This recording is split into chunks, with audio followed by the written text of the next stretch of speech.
Welcome to the AZ Political Podcast. I'm Jim Sharpe, and our headline for this AZ Political Podcast, the shutdown. The longest shutdown in U.S. history has been shut down, clocking in at 43 days. It came to an end this week when President Donald Trump affixed his signature to a funding bill passed Wednesday by the House of Representatives. Arizona Republican Congressman Juan Ciscomani said he was, quote, proud to vote for this bill to reopen the government and restore regular order in Congress. Yeah, we'll see if that actually happens. Fellow Republican Andy Biggs called the length of the shutdown, quote, unnecessary pain inflicted on Americans. And among the Democrats, Representative Greg Stanton said his no vote on that bill comes down to health care, saying, quote, this fight isn't about politics. It's about whether a family can afford to take their kid to the hospital or gamble on not doing so. And Adelita Grijalva, who was sworn into office right before the vote, finally, was a no vote as well. Let's meet our guests on the AZ Political Podcast, someone who hopes to be serving in Congress the next time we have a shutdown, or maybe just want to be serving in Congress. If we maybe you being there, we can avoid a shutdown. The shutdown. Oh, okay, all right. This is Gina Swoboda, who last month, after spending the last few months serving as the chairperson for the Arizona Republican Party, announced that she is going to seek a congressional seat, an open congressional seat in Arizona CD1, open because the current Congress member there, David Schweikert, is running for governor of Arizona. She soon after received the endorsement of President Donald Trump for that upcoming election, which I'm told was a surprise. Is that true? Was it a surprise? Did you not see this coming? Did you not seek his endorsement? The endorsement might have been a surprise to other people. It was not, I would not have gotten in had I not had President Trump's support. Okay. All right. That's how I think of it. Was it or was it not a surprise? I'm trying to get to the tough questions. The endorsement. Getting in was a surprise. Oh, okay. So the biggest surprise. I wanted David to stay in the seat. Mm-hmm. The only person who has demonstrated the ability to secure Arizona 1, which you will know is a swing seat. It's a very difficult district. Yeah. I've lived in the district for 31 years. I understand why. I am our district. When David made the decision that he was not going to run again, I observed for 3 weeks and saw some names being floated that I did not think in any way, shape, or form could secure that seat. And I talked to the president, and I believe I'm the best person to do it. And he believes that too. And so came in with the endorsement. You didn't start out as a Republican, though, did you? No. I'm from Queens. You told me that you had an internship at a record company. So yes, yes. Not that makes you not qualified to be a Republican, but I'd say most people in the music industry are not Republicans. I'm more groovy, perhaps, than the average bear. So, yeah, I grew up in Queens. My parents were Republicans, and but it was the 90s, and gas was 83 cents a gallon, and it was pre-NAFTA, and you could have as many jobs as you wanted, ladies and gentlemen. All the jobs were available, and I had many. And I just loved everything about that. We moved here. It's almost 32 years ago now. And I just became more and more conservative. And I'm going to butcher Churchill now, so everybody forgive me. I think the expression is, if you're not liberal when you're young, you're heartless. And if you're not conservative when you're older, you're brainless. Something to that effect. He said it better than I did. And he had a beautiful British accent when he did. Right. But yes. And I became very disillusioned during the Obama-Hillary primary. There was a decision made by the DNC to just award delegates to Obama in Michigan when he had not even run in Michigan, because you will recall the deem it passed that they did with the Obamacare disaster. They deemed that those people would have voted for him had he been on the ballot, which is like a bizarre concept to me. I'm just going to magically, and I just felt like, this is completely hypocritical. I didn't like what was happening with the housing meltdown. I didn't like then candidate Obama's plans for that. I was frustrated. I was Tea Party kind of activated in 2010. I said, okay, we're all going to go out and grassrootsy. We're going to get our voices heard. And I was sending like $50 to everybody, $50 to Rubio, he was running then in Florida, $50 to Joe Miller or something in Alaska, who was challenging Lisa Murkowski at the time. But it was Republican candidates. Remember the Young Guns, this whole, they had a whole book about it. And then what happened? Well, then Eric Cantor was going to do an amnesty at that time. So I was like, okay. And then I threw my hands up in the air again. And I'm like, there's nobody speaking to the people. Who is going to speak to the people? And then here came President Trump down the golden escalator. And he did. He spoke to blue collar working people, to the middle class, to people who I think had felt left behind and left out. And I believe that's why we flipped, Pennsylvania, Michigan, Wisconsin, and Ohio in 2016. And we just did that again. And I think that is what is reflected. I just think people didn't have a voice. I certainly didn't feel like I had a voice for a long time. I feel like I have one now. So what's interesting is I interviewed your counterpart at the Democratic State Party, Charlene Fernandez, not that long ago. And she went from being in, candidate politics. She was a candidate, and she served in the legislature, and then decided to run in the politics of politics and be a chairperson. That to me seems like that's kind of going the crazier route, but you're going to go from being a politician of politicians to being a candidate yourself. And it's an interesting journey because I never intended to be the chair either. Right. Okay. So I was the outgoing third vice chair. And the only reason I was the third vice chair was to train observers. So poll observers. Yes. Thank you. And so I was working at the Secretary of State's office.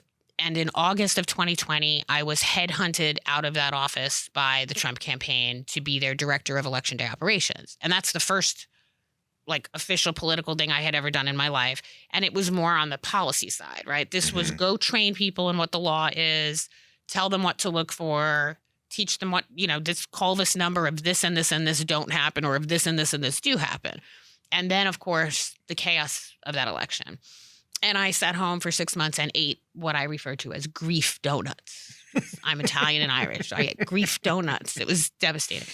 And then, I got a call and I went to work for an amazing organization called Restoration of America. And I created the Voter Reference Foundation. And what we did was publish the voter rolls so that people, the public, can do oversight of the list, which is part of the National Voter Registration Act. So that's what I was doing for 4 years. And the party came to me under Chairman Ward and said, Gina, we would like you to run for third vice chair. This was in 2022, because we don't have anyone to train the poll observers. And, you love that. And I do. I love everything about it. It's one of my happiest things. You're a little bit election wonky. I do. I am. Okay. I am a nerd. I embrace the nerdiness of it all. It makes me so happy. So I became the third vice chair. And then my immediate predecessor, there was a kerfuffle, you will recall, with the audio tape, and in the denouement of everything that followed, I got a phone call from the president asking me to be the chair. And I said, yes, sir. I said, I'm honored. I will fight for you. And I was honored to fight for him. And I got in January of 2024. And I must tell you, the party was pretty much broke, really badly broke. And things were just kind of internally on fire. And in that 9.5 month window, we stabilized the ship. I raised 20 million. Of that, 3 million was me raising money. 17 million was money coming in from the committees. And we won more than we've won since 2010. We expanded the legislature. I killed ranked choice voting, and I'm proud of it, and I'll do it anytime it pops up its ugly head. It disenfranchises voters, and I hate it. We saved the state Supreme Court, and the president won by 5.5 points, which was the biggest margin of any swing state. So then we landed the plane, Jim, and I kept saying, I'm going to land this plane. I'm going to land this plane. And I'm done, right? And then I went and saw the president at AmFest in December of 24. And he basically said, what do you want to do? And I said, whatever you want me to do. I was ready to go back, to my life, whatever you need me to do. What I would not be good at is something like Undersecretary of the Interior. I don't know anything about that. I could be a policy advisor. That's all I really know how to do. And then he got on stage and said, "Are you running for chair again?" And I was standing in front of everyone and I said, "Yes, sir." He said, "Good, you have my endorsement." So I was back in the chair. So then I said, "We'll do that again." And now here we are, and the seat opened up, and David's not running again. And I'm going where I think the doors are opening and where I'm being pulled to go and pushed to go. I love to talk to people on the other side of the aisle and advance good policy. I think we need more of that. I'm not interested in fighting just to fight. I have core values. I don't think that has changed in all this time. I believe in empowering people to pursue their God-given talents and their dreams, and we need to create an environment where everyone can do that. I don't believe in equality of outcome necessarily, right? That's in the hands of the person. I believe in equality of opportunity. Level playing field. Yes. Right. And that's what I think we should all be fighting for. Crossing the goal line is the job of the individual. Amen. Having the rules set in place so they're fair for everybody that's the job of government, right? Right on. Yeah. But speaking of Trump endorsements, I've heard that, a former Cardinals kicker, Jay Feely, the great guy, who was announced for Congressional District 5, is to replace Andy Biggs, may be thinking of coming over to CD1 after, former Sheriff Lamb announced that he's going to run. He's going to run 5. So, and that's because Lamb received the president's endorsement, but also said, "I think Jay Feely's a really great guy. I just wish he'd run in some other place." Or for some other office. Right. Yeah. So that's floating out there. Yeah. Is that going to be an issue? I know that there are people. I know this is hard to believe, but some people don't love me, and it's shocking. It's shocking because I'm so nice and I work so hard. But there are certain people that would like to create a contested primary and I think it's because they just don't like me, and they've been out there saying it. It's a free country. Thank you, God. And people are welcome to get in and run. I think Jay's a nice guy. I think Sheriff Lamb's a great guy. It is what it is. If people get in, I will beat them. Okay. And I will fight ferociously to do it. I didn't get in to save the seat, to save the House, to let it go wandering off. So, whoever wants to get in, the water's warm, but I'm going to take you down. That is a very interesting district. It is the most razor thin of margins for Republicans. I think it's +1. Is it? Yeah. Well, the thing about our district and the composition of our district is. And by the way, I also live in that district, and I've lived in that district for probably about 30 years as well. So, Jim,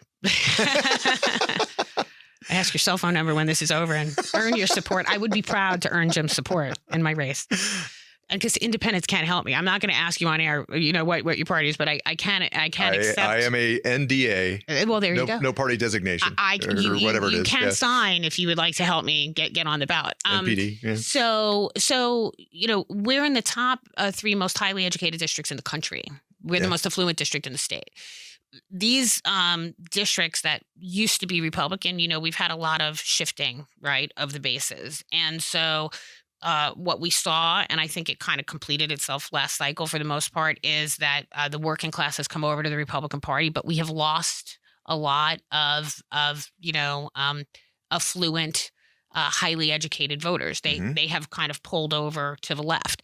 Our district is one of the 3 that's left that still has a current Republican sitting in it that reflects that demographic. So yes, there is a voter registration advantage, but it would be a serious mistake for anyone to look at that and say, I need to run a very far to the right candidate in that district because of this Republican label on the voter registration data. What you need in that district is someone who reflects the values of the district, who understands what people's goals are, where they're coming from, and what they want to see in their representative. For example, and I say this because I'm a data nerd, Carrie Lake lost our district 4 times. Mm-hmm. Martha McSally lost our district. Our district voted for Ducey and Sinema. Our district did vote for the president last year by 3 points. So I believe what that reflects is that people care about issues, not necessarily personalities. Pragmatism. Yeah. Amen.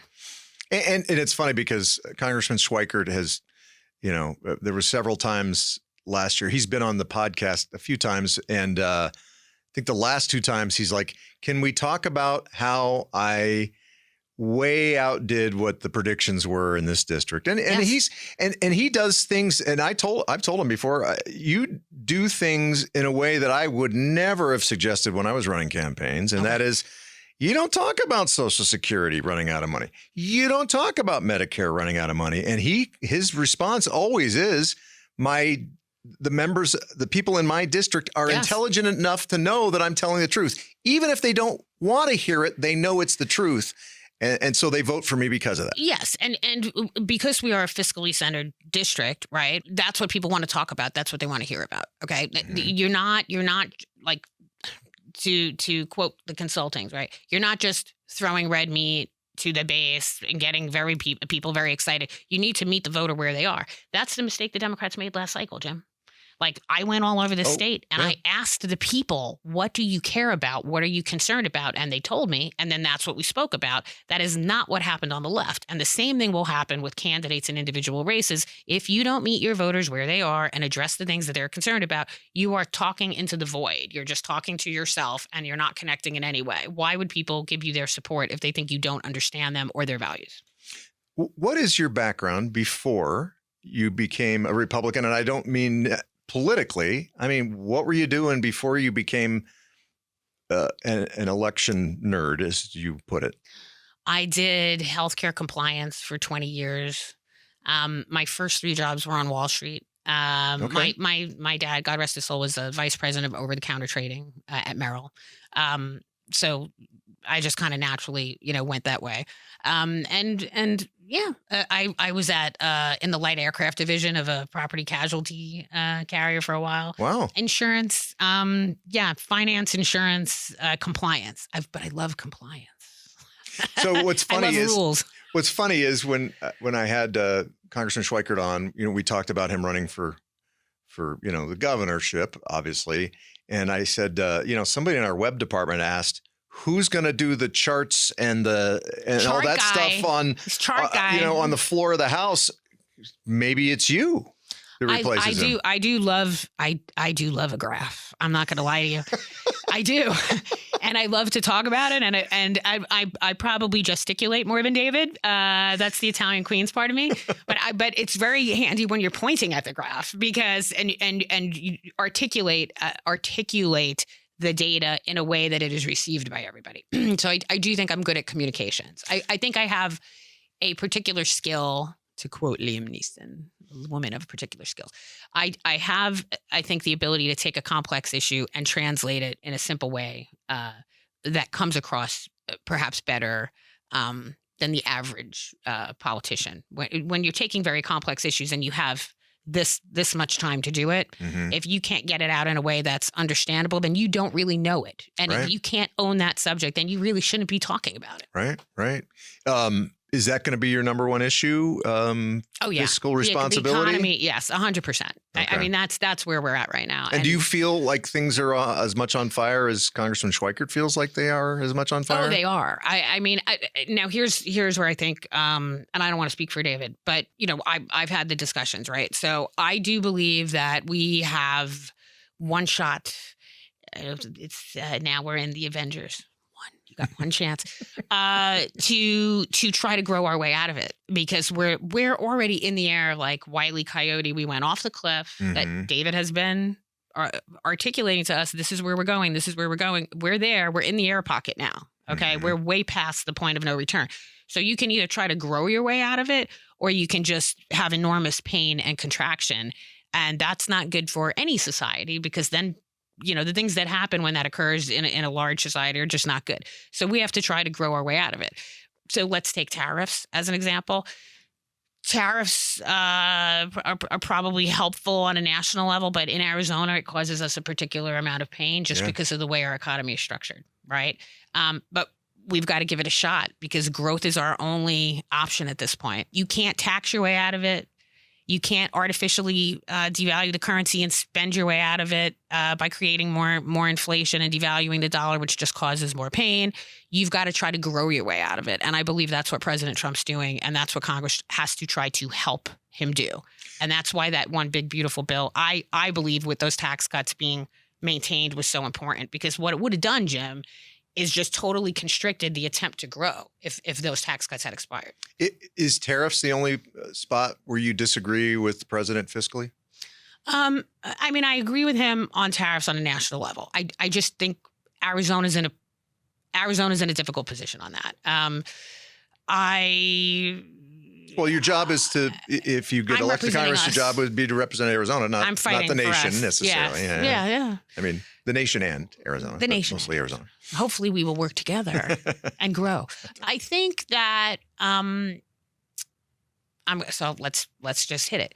The H-1B visa discussion just blew up again. Okay. Yeah. So this is a difficult $100,000 to bring somebody in to work for new visas. Mm-hmm. Okay. So, we have a need for very specialized, very highly skilled people.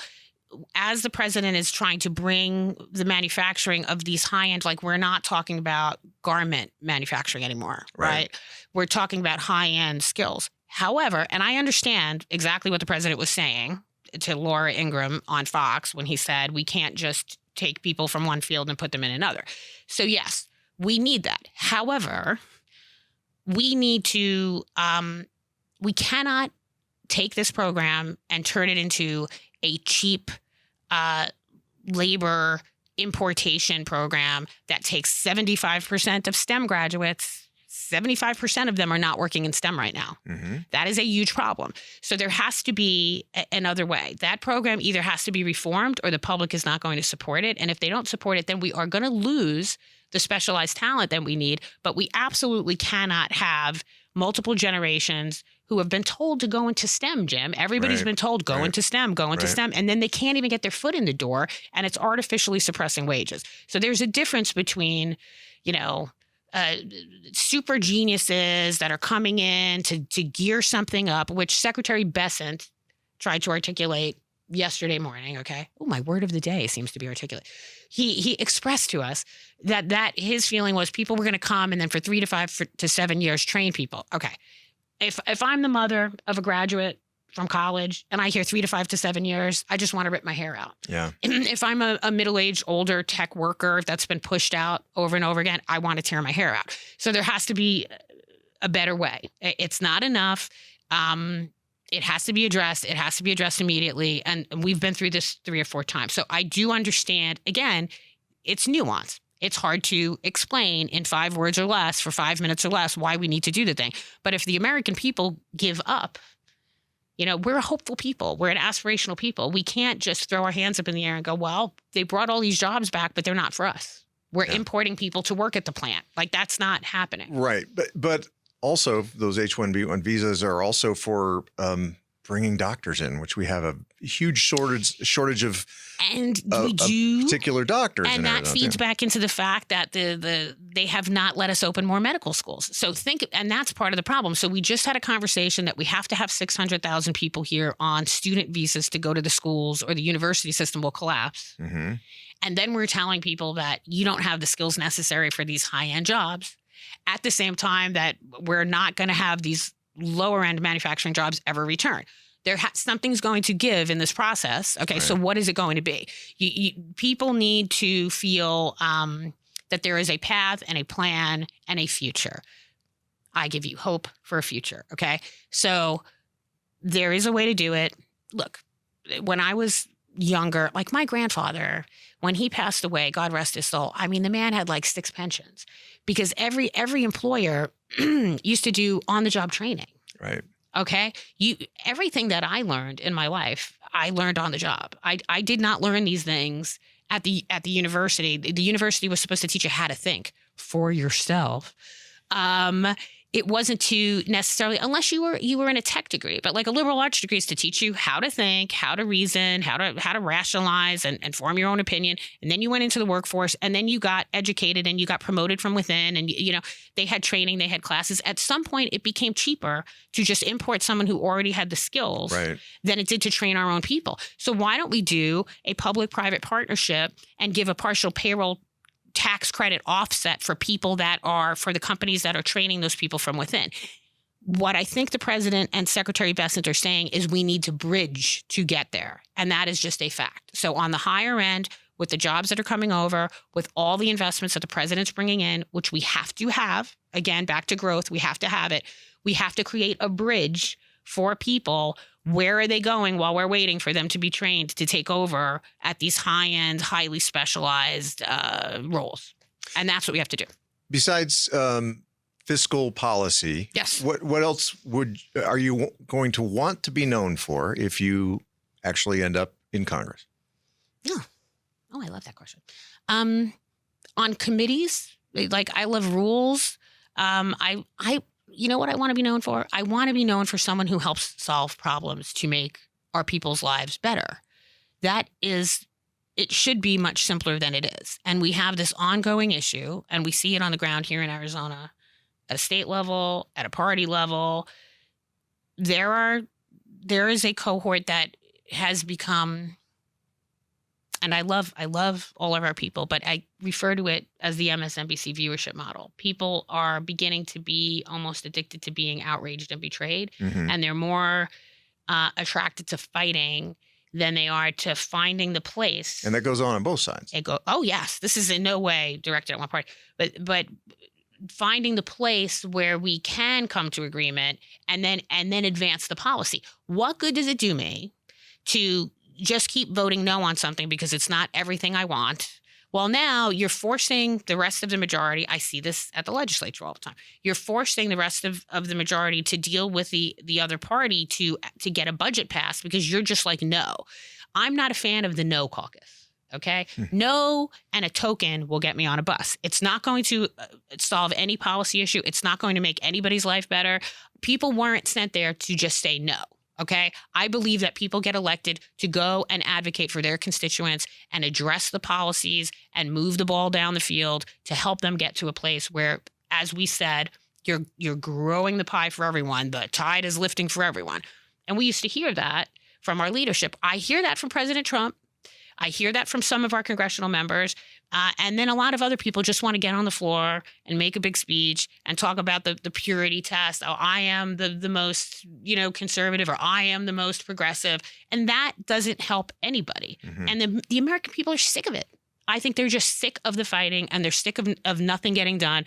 Everybody else in this country has to get up every day and find a way to get through their problems to make their life better. And the people that we sent to Congress need to do the same thing. All right. You're definitely a policy wonk. I am. I love it. Okay. Yeah. You worked in finance. You worked in insurance. By the way, my grandfather was president of the National Underwriters Association at one point. So I have a couple of certificates. I love to take a class. Well, policy advisor too. I totally loved that at the legislature. Yeah. I've been a policy advisor. So what is something from left field, or we'll, in your case, call it right field, that somebody would not see coming when it comes to Gina Swoboda? Wow.